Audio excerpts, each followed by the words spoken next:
ce que je voudrais vous expliquer, c'est que cela fait 40 ans qu'un certain nombre de politiques ont défendu l'idée que nous devions donner un monopole au marché financier.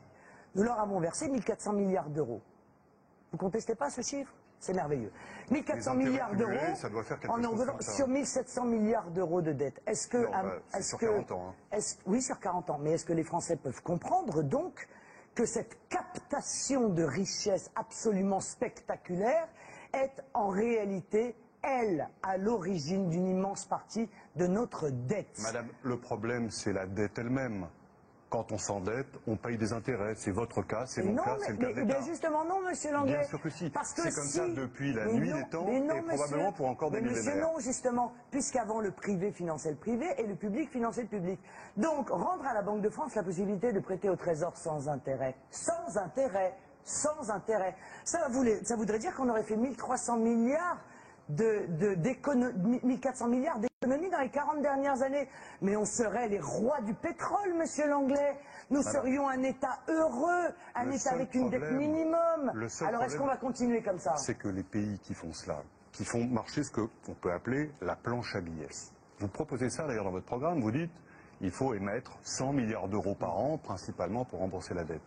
Tous les pays qui font cela ont des taux d'inflation qui se sont littéralement emballés. J'en cite quelques-uns.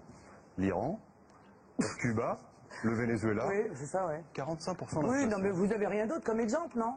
Parce qu'il y a quand même d'autres pays, permettez-moi, il y a quand même d'autres pays qui ont la maîtrise de leur monnaie, non? Non, mais prenez des pays plus près. Rapprochez-vous, monsieur Langlais. Rapprochez-vous de l'Europe. Rapprochez-vous de l'Europe. Allez pas me prendre un tout petit pays ou des pays comme l'Iran. Enfin, écoutez, est-ce que vous croyez que c'est sérieux? Est-ce que vous croyez que c'est sérieux de faire? Non, mais devant tous les Français, vous êtes en train de me dire que ça, c'est sérieux. Oui. D'accord. Et comment font les autres pays qui ont la maîtrise de leur monnaie? Ils font quoi? Lesquels, Madame Le Pen? Tous les pays du monde qui ont la maîtrise de leur monnaie. Citez-moi. Eh ben tiens, les États-Unis. Les États-Unis ne font pas marcher la planche à billets. Non, jamais. Pas du tout.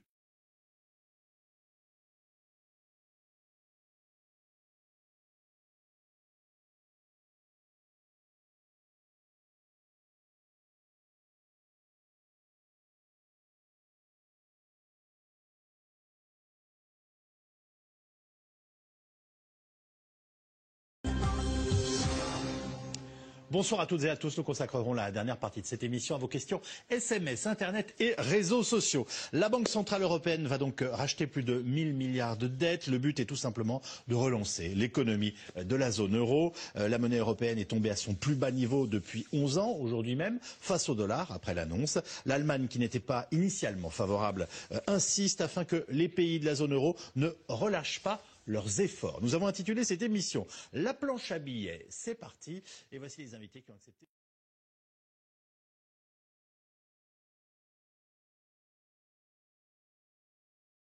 Bonsoir François Langlais. Bonsoir Julien. On a besoin de votre analyse ce soir pour comprendre cette révolution de la Banque Centrale Européenne. Pourquoi ce qui était impensable il y a encore quelques mois est aujourd'hui possible? Tout simplement parce que on a tenté beaucoup de choses depuis 5 ans pour justement ranimer l'économie de la zone euro qui est en mauvaise forme et que rien n'a marché. La Banque Centrale Européenne est donc dans la situation d'un médecin à bout d'idées, à bout de ressources, qui tente, pour guérir une maladie persistante, un traitement expérimental. Est-ce que ces 1000 milliards d'euros injectés dans l'économie, est-ce que ça veut dire que la zone euro est sauvée? Ça y est, cette fois c'est bon? Écoutez, ça semble avoir marché aux États-Unis et au Royaume-Uni où la croissance est repartie, mais pas du tout au Japon, qui a pourtant développé un programme très important et qui est resté englué dans la crise. Je vais vous montrer quelque chose. C'est un bout de papier avec de l'encre bleue. Regardez. C'est du papier, simplement, pour vous comme pour moi, c'est 20 €. On y croit, parce que ce billet a été créé en contrepartie de richesses réelles. Donc on a confiance. Mais si on se met à imprimer massivement des billets comme celui-là, sans avoir créé les richesses correspondantes dans l'économie réelle, eh bien le risque, c'est que ce billet redevienne du papier, qu'il perde sa valeur à cause de la forte inflation. Toute la difficulté de l'opération BCE, c'est qu'il faut créer un peu d'inflation et pas trop. Bonne chance, monsieur Draghi. Voilà qui est.